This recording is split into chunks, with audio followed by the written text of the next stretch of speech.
నేనేమనుకున్నాను ఒక 1 lakh అట్లా ఏదైనా కొనేసి ఎక్కువ ఖర్చు పెట్టించేద్దని కాదు ఒక 1 lakh కూడా కాదు. మాకైతే ఏదైనా ఒక ఉంగరం లేకపోతే నాకు ముందే చెప్తారు ఒక 10,000 ఏదైనా కొనుక్కు నీ ఇష్టం ఏదైనా కొనుక్కోవే అంటారు. నేను వెళ్ళి ఒక 10,000 నాకు ఒక డ్రెస్ ఒక 4 డ్రెస్ వచ్చి నేను ఎక్కువ ఖర్చు పెట్టి బట్టలు తీసుకోను. నేను రోజు అదే వాడుతుంటాను. సో వెళ్ళి ఏదో ఉంగరం కానీ ఏదో చిన్నది ఏదైనా తీసుకుంటాను బాబా అని చెప్పి ఆయన ఇట్లా చూస్తుంటే ఆయన తిరిగి నన్ను చూసినట్టు ఉన్నారు. నా కళ్ళేమో దాని మీద ఉంది. అది రోడ్లో చూసినది దాని మీద ఉంది. బాగుంది చూపురుంది బాబా అన్నాను. అది ప్యాక్ చేయరన్నాను. ఎంత అన్నాడు? ఇంతమంది చెప్పారు.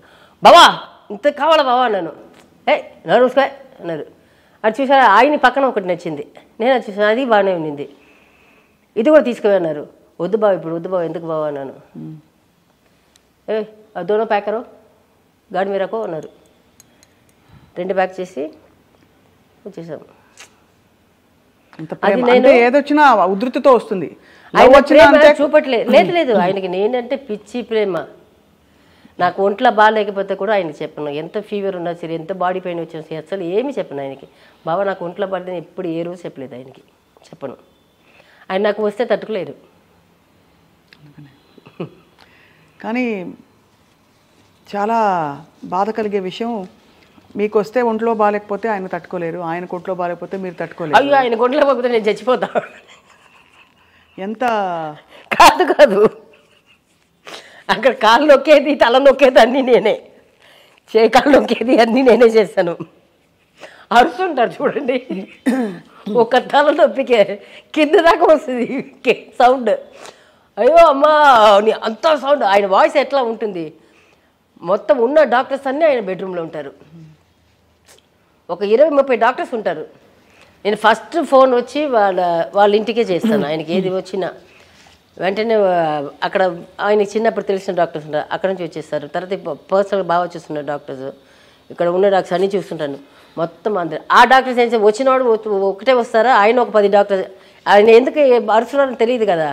వాళ్ళందరు డాక్టర్స్ ఒక 20-30 డాక్టర్లు సాయంకాలం దాకా ఉంటారు. చూసి అందరూ కూర్చొని కథలు మాట్లాడుకొని నవ్వుకొని అట్లా ఉంటారు. మీరు చాలా సఫర్ అయ్యారు కదా సార్, సార్కి బాగాలేనప్పుడు, ఒంట్లో బాగాలేనప్పుడు. ఇదే అది అది అది అది వేరే అమ్మో, అది తలుచుకుంటేనే చచ్చిపోతాను నేను. మెయిన్ నాకు అది వచ్చినప్పటికి ఆయనకి ఫుడ్ ఒకటి పోయింది. ఆయనకి రోజు కంపల్సరీ నాన్ వెజ్ ఉండాలి ఎంతైనా సరే. అది ఉప్పు లేకుండా పప్పు, వెజిటేబుల్స్ బతుకులాడతారు నన్ను. తర్వాత ఆయనకి షుగర్ కూడా ఉండింది. సో అరటిపండు లేకుంటే పెరుగన్నం తినరు ఆయన లైఫ్లో. నాకు పెళ్ళి అయినప్పుడు అయినప్పటి నుంచి ఉంటే కూడా అరటిపండు, అది దాన్ని ఏమంటారు తెలుగులో, ఎల్లో కలర్లో ఉంటుంది చక్కెరకేళి, అది ఎక్కడైనా నెతికి తీసుకున్నది. ఆ పెరుగులో అది, ఆ పెరుగన్నంలో అది కలుపుకొని తింటారు. నాకైతే ఒక్కలా ఉంటుంది, అది కంపల్సరీ కావాలి. మామిడి పండు బాగా ఇష్టం, సీతాఫలం బాగా ఇష్టం. ఆయన డాక్టర్ వచ్చి చెప్పేశారు ఇవ్వకూడదని. No fruits, no sweets, sugar వల్ల. షుగర్ కంట్రోల్కు అంటే ఇంకా అంత పోలే. ఇంకా వాళ్ళ ఇంట్లో అందరికీ ఉంది ఇది, మా సైడ్లో ఎవరు లేదు, వాళ్ళ ఇంట్లో అందరికీ ఉంది. సో దానికి భయంగా మనం చెప్తే ఆయన కోపం వస్తుంది. దానికి కూడా కోపడుతుంటారు. డైనింగ్ ఎక్కడ ఉన్నా ఇంటికి వచ్చి దగ్గర ఎక్కడ ఉన్నా ఇంటికి వచ్చి భోజనం చేస్తారు. ఒక 25 కిలోమీటర్స్ అవే అంటే రారు. అక్కడే క్యారేజ్ తీసుకుని వెళ్తా, లేకపోతే క్యారేజ్ పంపిస్తాను. అది కోపం వస్తుంది ఆయనకి. ఆ చక్కెరకేళి సీజన్లో వచ్చేది కదా, మామిడి పండు సీజన్లో వచ్చేది, సీతాఫలం ఒక సీజన్లో వచ్చేది. అది కంపల్సరీ తినాలి ఆయనకి. మళ్ళీ డాక్టర్కి ఫోన్ చేస్తాను నేను అడిగి, అంటే మరి అంటే పెట్టాలా లేదా అని. పెట్టాలి, మరి అడగాలి కదా. బట్ అది ఎంతకాలం ఆయన హెల్త్ కండిషన్ అలా కంటిన్యూ? లేదు బాగానే ఉన్నారు. అది మధ్యలో అది కూడా జాండీస్ వచ్చినప్పుడు కూడా చెట్టు మంది తీసుకున్నారు. నాకు యాక్చువల్లీ నిజంగానే నేను చాలా ఇంటర్వ్యూలు చెప్పాను, నాకే ఎక్కువ వచ్చింది జాండీస్. నేను క్యూర్ అయిపోయాను. ఈయన షూటింగ్లో వెళ్ళి అక్కడ నాన్ వెజ్ తినేశారు సార్. సో దాంతో తట్టుకోలేకపోయింది లివర్. అక్కడ వస్తున్న వాళ్ళు ఎందుకు, దగ్గర ఉన్న వాళ్ళు పేరు చెప్పలేను, వాళ్ళు కావాల్సిన వాళ్ళే మొత్తం నాకు చెప్పాలి కదా. అంటే నేను వచ్చి కూర్చుంటాను కదా. నేను ఇక్కడ ఉన్నదాకా నేను ఇక్కడ ఉప్పు లేకుండా, ఇది లేకుండా, నూనె లేకుండా అది చేసి తీసుకెళ్ళి దగ్గర తినేదాకా అక్కడ ఉండి ఉంటాను. తర్వాత ప్రొడక్షన్ మేనేజర్ దగ్గర చెప్పి పెడతాను, నేను ఆయనకి క్యారేజ్ వెళ్ళకూడదు అని చెప్పి పెట్టేసి వచ్చేదాన్ని. అందరు భయపెడతారు. బాబాకి వచ్చి పర్సనల్ ఇదే ఉంటాడు. అతనికి రమణన్నకే చెప్తాను, రమణన్న వస్తే నాకు చెప్పండి, లేకపోతే వస్తే బూతులు తిడతాను చెప్పే పెడతాను. అందరు భయపడతారు. నాకు తెలియకుండా ఈ ఫ్రెండ్స్ వస్తున్నారు చూడండి, ఫ్రెండ్స్ వాళ్ళు వీళ్ళు ఉంటారు కదా, వాళ్ళు తీసుకొచ్చి పెట్టేయడం. అసలు వాళ్ళకి తెలియదా లేకపోతే తెలిసే చేశారు. లాస్ట్లో ఇంకా బాగా కావాల్సిన వాళ్ళకి వాళ్ళు తాగడం కూడా ఇది చేసేసారు. నేను పట్టేశాను. అప్పటికి డ్రింక్ మానేశారు, ఫుల్ మానేశారు.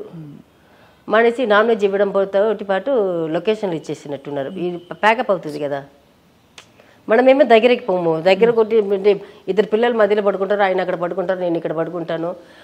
వీళ్ళు వచ్చిన వాళ్ళు వెళ్ళడానికి మీకు రాత్రి 12:30 ఒకటి అవుతుంది.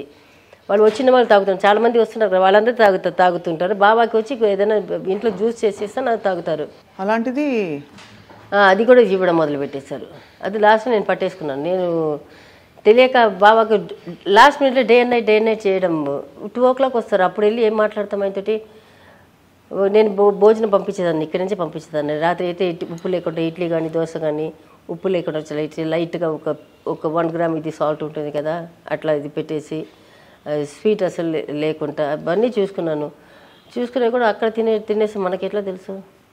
తిన్నా బావంటే తిన్నానంటారు. నేను క్యారేజ్ పంపిస్తాను ఇక్కడ ఇంట్లో నుంచి, వాళ్ళు అక్కడి నుంచి తీసుకుని చేయడం. ఇది డ్రింక్ పోసేసి ఉన్నారు. నాకు తెలిసి ఒక్కసారి దొరికిపోయారు, నాకు ఇంట్లోనే కింద దొరికిపోయారు. చెప్పారా, పోట్లాడారా? చెప్తే చెప్పకూడదు కానీ చెప్తున్నాను నేను, ఇప్పుడు దాకా చెప్పలేదు. వాడు వచ్చి నన్ను బూతులు తిట్టాడు. ఈయనేమో ఫుల్లో ఉన్నారు, ఆయనకి అప్పుడు అర్థం కాలేదు. నేను నెక్స్ట్ డే వచ్చి చెప్పొద్దు చెప్పినప్పుడు అప్పుడు ఫీల్ అయ్యాడు. అప్పుడు వాళ్ళు ఎవరిని ఇంటికి రాకూడదని చెప్పేశారు. ఒక 2 years దాకా రానివ్వలేదు. ఆయనే చెప్పేశారు. నేను చెప్పాను, బాబా నువ్వు చెప్పి నేను వెళ్ళిపోతా. ఇప్పుడు ఆ వ్యక్తి ఎందుకు మిమ్మల్ని తిట్టారు? ఆయన దగ్గర కాబట్టి రక్తం పెట్టి తిట్టాడు నన్ను. ఆయనకి అప్పుడు తెలియట్లేదు, ఆయన మొత్తలో ఉన్నాడు కదా, తెలియట్లేదు. మీరు తాగనివ్వట్లేదని తిట్టారు. ఆయన తిట్టింది కూడా ఆయనకు అర్థం కావట్లేదు. నెక్స్ట్ నేను చెప్పాను ఇట్లా అని, వెంటనే ఫోన్ చేసి చెప్పాను, మా ఇంటికి మీరు అక్కడి నుంచి ఎవరు రావద్దు, నాతోటి లొకేషన్కి రావద్దు, ఎవరు మాట్లాడకూడదు అని చెప్పేశారు. అసలు చాలా స్ట్రెస్ పడ్డారు తల్లి మీరు. అంటే ప్రేమ ఉండడం, ఒక మంచి దాంపత్యం, ఒక కంపానియన్షిప్, ఇష్టపడి చేసుకోవడం, ఇవన్నీ ఒక ఎత్తు అయితే డైలీ జీవితంలో అప్స్ అండ్ డౌన్స్ ఉంటాయి, అందరికి ఉండవని కాదండి. బట్ ఇవి పడుతూ ఉండడం, కాన్స్టెంట్గా వరి అవ్వడం ఒక మనిషి గురించి ఎక్కువ కాదు. నేను చెప్తా, ఆయన విన్నారు. అది ఆయన నేను చెప్తే విలువ ఇచ్చాడు కదా. ఇచ్చారు. బట్ అక్కడి నుంచి ఇంకా డిటోరియేట్ అయిందా, కండిషన్ అయింది? హెల్త్ అప్పుడు తర్వాత వదిలేసారు. లేదు ఒక్కసారిగా హెల్త్ ఎలా బెడ్స్ కొట్టేసింది శాంతి గారు? అది రాంగ్ ఇంజెక్షన్, నేను చెప్తున్నాను కదా. ఇంకా కూడా అంటే దానికి రాంగ్ ఇంజెక్షన్. ఎందుకంటే మేము అక్కడ వెళ్ళినప్పుడు కూడా ఆయన దానికి ముందు హాస్పిటల్ నుంచి వచ్చారు. అప్పుడు జాండీస్ ఉంది ఆయనకి.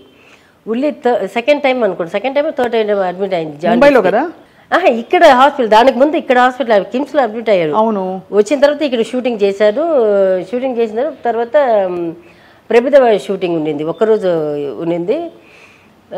అంటే బాబాకి జాండీస్ లేదు, కానీ అదే ఫుడ్ మెయింటైన్ చేయమని చెప్పారు. 6 months మీకు నూనె లేదు, ఉప్పు లేదు, షుగర్ కంట్రోల్గా ఉండాలి, బట్టి ఇది లేదు, అదే ఫుడ్. మీకు అందరికి తెలిసి ఉంటుంది, షుగర్ ఉందానికి అసలు ఎప్పుడు ముట్టుకోకూడదు. తర్వాత ఇది జాండీస్ అంటే మీరు అది పూర్తిగా క్యూర్ అయిన తర్వాత కూడా ఒక 6 months దాకా మనం మళ్ళీ ఒక నాన్ వెజ్ తినడం కానీ ఇది తినడం కానీ, చేప ఒక్కటి వితౌట్ ఆయిల్ తినమని చెప్తారు జాండీస్కి. ఇది మాత్రం ఈయన పచ్చల మందు అంటారు కదా, అదే అది తాగుతున్నారు. అది కూడా అతను కూడా చెప్పేశారు, వద్దు సార్ మీకు మంచిగా అయిపోయింది, కానీ ఇది మాత్రం ముట్టుకోద్దు, నాన్ వెజ్ మాత్రం ముట్టుకోద్దు అని చెప్పారు. మేము బాంబే వెళ్ళి ఫస్ట్ డే షూటింగ్ వెళ్ళారు, మంచిగానే వచ్చారు.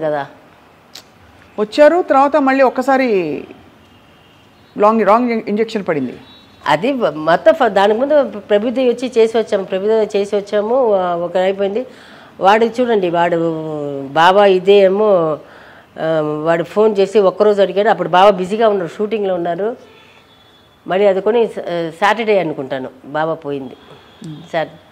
మళ్ళీ వాళ్ళతో మాట్లాడుకొని ఒక్కరోజు అది మిగిలిపోయింది, ఒక్కరోజు చేసుకుని వెళ్ళిపోండి అని ప్రభుదేవ బావతోటి మాట్లాడాడు. నాకు కూడా ఫోన్ చేశాడు, నాకు కూడా అడిగాడు, మేడం ఇది ఒక్కరోజే మేడం, అది వస్తే అయిపోతుంది బాబా, ఇది అయిపోతుంది, అది ఒకటి ఎట్లా ఇది మిగిలిపోయింది అని చెప్తే వెళ్ళాము. అది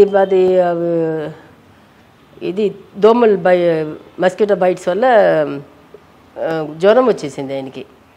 ఆ జ్వరంకి ఇంజెక్షన్ వేసింది, రాంగ్ ఇంజెక్షన్ వేసేసాడు. ఇంకా జాండీస్ కూడా కాదు ఇంజెక్షన్, అది జ్వరంకి ఇచ్చింది రాంగ్. హై ఫీవర్ ఉండిందంట. హై ఫీవర్లో వచ్చి ఇది ఎక్కించారు, సెలైన్ ఎక్కించారు. ఎక్కించిలో నేను వెళ్ళినప్పుడు ఏదో వచ్చి అప్పుడు ఫీవర్ ఎక్కువ ఉందని ఏదో ఒక 2 ఇంజెక్షన్ వేశారు. ఇంజెక్షన్ వేసినప్పుడు మాట్లాడినప్పుడు ఇది కళ్ళంతా ఇది టంగ్ అంతా స్లిప్ అయింది, ఇది అయిపోయింది. నేను అరిసాను, అరిచి డాక్టర్స్ డ్యూటీ డాక్టర్స్ వచ్చారు, నన్ను ఎల్లగొట్టేశారు, అదంతా అయిపోయింది. నేను ఒక 1 అవర్ ఒక 1.5 అవర్ తర్వాత నేను ఎట్లాగో ఇట్లా ఐసీయూలో ఎట్లా ఉంటుంది, ఎంఐసీయూలో ఎట్లా ఉంటుంది అట్లా ఉంది. అది ఐసీయూలో కూడా ప్లేస్ లేదు, ఎంఐసీయూలో పెట్టారు. యాక్చువల్లీ ఐసీయూలో పెట్టాలి, ఐసీయూలో కూడా పెట్టాల్సింది లేదు, నార్మల్ బెడ్లో పెట్టేసి ఒక డ్రిప్స్ ఇవ్వాలంటే కూడా పెట్టేసి అదేమో ఐసీయూలో పెట్టారు, ఎంఐసీయూలో పెట్టారు.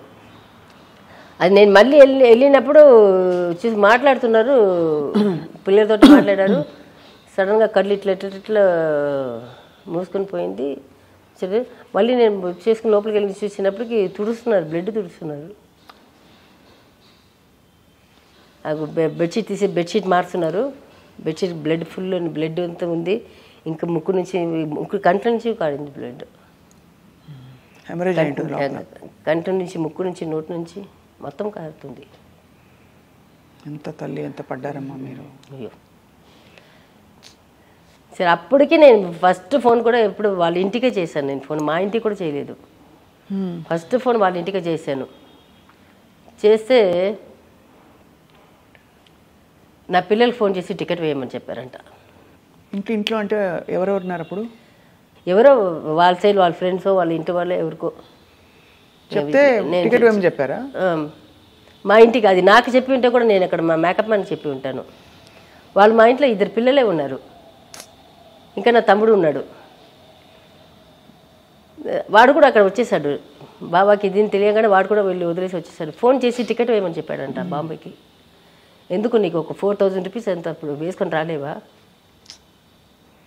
ముగ్గురు కలిసి ఎంత అవుతుంది?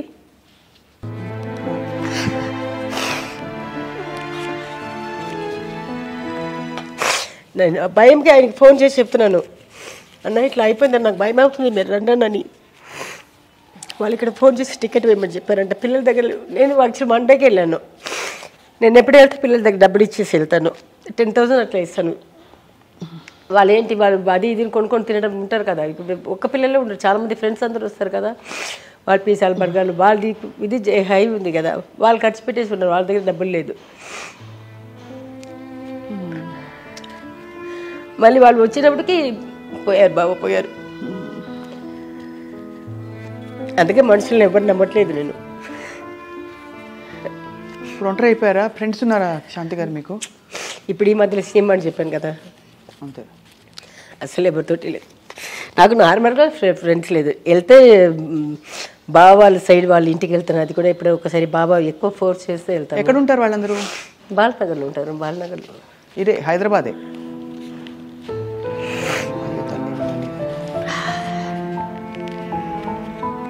నా మీద చాలా పుకార్లు కూడా చెప్పారంట వాళ్ళు.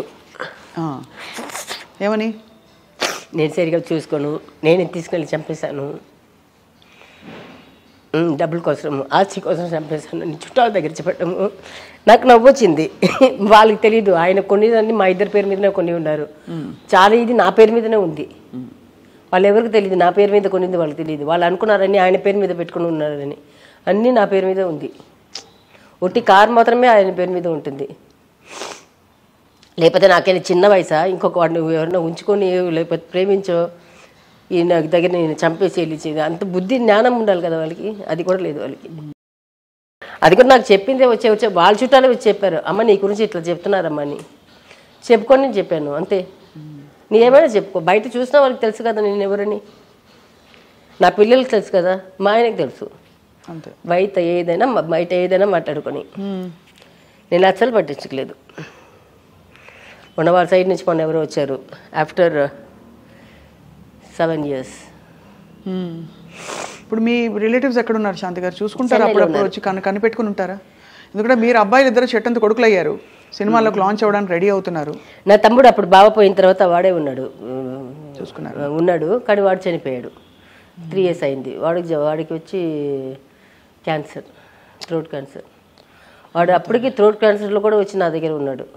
వాడు చనిపోతున్నాడు అంటే 15 days ముందు నా దగ్గర నుంచి వెళ్ళాడు, వీళ్ళు 15 daysలో చనిపోయాడు. ఇంకొక కజిన్ బ్రదర్ కూడా ప్రసన్న అని చెప్పి, ఇంకో అరుణ్ ప్రసన్న, వాళ్ళిద్దరు నాతో ఉండింది. ఆ ప్రసన్న కూడా మా స్కూల్ ఫ్రెండ్, నాకంటే 2 years జూనియర్ వాడు, మా తమ్ముడు. ఇది వీడు చేసి వాడు ఒక ఇద్దరు 15 days గ్యాప్లో 10-15 days గ్యాప్లో ఒకవాడు షుగర్లో చచ్చిపోయాడు, ఒకవాడు జాండీస్లో చచ్చిపోయాడు. వాళ్ళు పోయిన తర్వాత ఇంకా ఇట్లా అయిపోయాను, ఎవరు లేదు, అటు నుంచి ఎవరు లేదు, ఇటు నుంచి కర్మబంధాలు అంటారు కదా ఇవి అని. నేను కొంచెం ఇదిగా బట్టి బబ్బుకి పెద్దవాడికి శశాంక్కి నేర్పించాడు. వాడు అప్పుడే ఉండేటప్పుడే వాడికి నా తమ్ముళ్ళు ఇద్దరు ఏం చేశారు, ప్రసన్న అరుణ్ ఇద్దరు, వాళ్ళకి వచ్చి అమ్మ మనకి ఇంత డబ్బు వస్తుంది, మన దీంట్లోపలే ఖర్చు పెట్టుకోవాలి, మనకి ఇక్కడెక్కడ ఇది ఉంది, చెన్నైలో ఇది ఉంది, అమ్మ చేసిన ప్రాపర్టీస్ ఇది ఉంది, ఇక్కడ ఉన్న ప్రాపర్టీస్ ఇది ఉంది, ఇది పెట్టుకొని మీరు చేసుకోవాలి అన్నీ చెప్పి వాళ్ళు ఒక 1.5 year వీళ్ళకి ట్రైనింగ్ ఇచ్చాడు. అందుకే వాళ్ళిద్దరు పోవంగానే పెద్దవాడు తీసేసుకున్నాడు. He's taking charge. వాడికి ఏదైనా ఉంటే కూడా, వాడికి ఇప్పటికి ఇంత నేర్పించినా కూడా వాడికి వచ్చి దాని విలువ తెలియదు. వాడికి 1000 రూపాయలు ఒకటే, 1,00,000 అయినా ఒకటే అంతే. ఇంకా ఇప్పుడు అలవాటు పడుతున్నాడు ఇప్పుడు, ఎందుకంటే మొత్తం వాడి చేతికి ఇచ్చేసాను. మొన్న కూడా కోపం మీద వచ్చి, అమ్మ అన్నీ నీ పేరు షిఫ్ట్ చేశాను, నువ్వే చూసుకున్నాను. నేను ఎట్లా చూసుకుంటాను, నాకు దీనికి ఎంత వేయాలి దానికి ఎంత వేయాలి కూడా తెలియదు. వాడు ఇప్పుడు మొత్తం ఇంటి ఇది మొత్తం కరెంట్ బిల్లు నుంచి మొత్తం వాడే, ఏదైనా రిపేర్ అయినా ఏదైనా వాడే చేసుకుంటున్నాడు. ఇప్పుడు మా పొలంకిలో కొంచెం పని చేపిస్తున్నాను, నానగ్రామ్ కూడా అవతల చిన్న తోట అన్ని కూరగాయలన్నీ వేస్తున్నాను. సరే దాన్ని కూడా వాడి వారానికి ఒక 2 సార్లు తీసుకెళ్ళి అక్కడ చూపిస్తాను, ఇది మన చెట్టు, ఇది మనది, ఇది వస్తుంది, ఇది ఇక్కడ చేస్తాము. బాబాకి అక్కడ ఇల్లు కట్టుకుని వెళ్ళిపోవాలని చాలా పెద్ద కోరిక ఆయనకి. అక్కడ పొలం దగ్గర ఎప్పుడు అక్కడే కూర్చొని ఆ చెట్టు కింద కూర్చొని తాగుతారు ఆయన. అక్కడ షెడ్, పెద్ద షెడ్ వేసాము, పిల్లలు డాన్సింగ్ ఫ్లోర్ అలాగా చేశారు అది. అక్కడ ఫుల్ మైక్ సిస్టమ్ అన్నీ పెట్టేసి పిల్లలందరూ, వీళ్ళ ఫ్రెండ్స్ వాళ్ళ ఫ్రెండ్స్ అందరూ వస్తారు, బావ సైడ్ నుంచి కూడా వస్తారు, మొత్తం అందరు పిల్లలు వేసి డాన్స్ చేయడము అవన్నీ చేస్తుంటారు. సో అది కోరిక ఆయనకి. అది వచ్చి అది మొత్తం షెడ్ అంతా లేచిపోయింది. మొన్న అన్నీ లెవెల్ చేసేసి ఒక ప్రాపర్టీ ఒకటి అమ్మాను, ఎందుకు ప్రాపర్టీ ఒకటి అమ్మాను, అవన్నీ చేసి అన్నీ రెడీ చేస్తున్నాను. తర్వాత ఇక్కడ వచ్చి ఇది వచ్చి ఇప్పుడు బయటికి వెళ్ళాలంటే, లోపలికి రావాలంటే 1/2 hour to 45 minutes పెడుతుంది. మీరు ఇప్పుడు వెళ్ళినప్పుడు మీకు తెలుస్తుంది అది. అవును, అంటే రోడ్డు మీదకి రావడానికి ట్రాఫిక్ వస్తుంది. ట్రాఫిక్ మా ఇంటి లోపలికి ఎక్కడానికే, నేను ఎక్కడానికే చెప్తాను, ఎక్కడానికి దిగడానికి. సో అందుకని అక్కడ చిన్నదా మా ముగ్గురు తగినట్టు ఒక చిన్న ఇది కట్టుకుని అక్కడ వెళ్ళిపోతామని డిసైడ్ చేసుకున్నాము.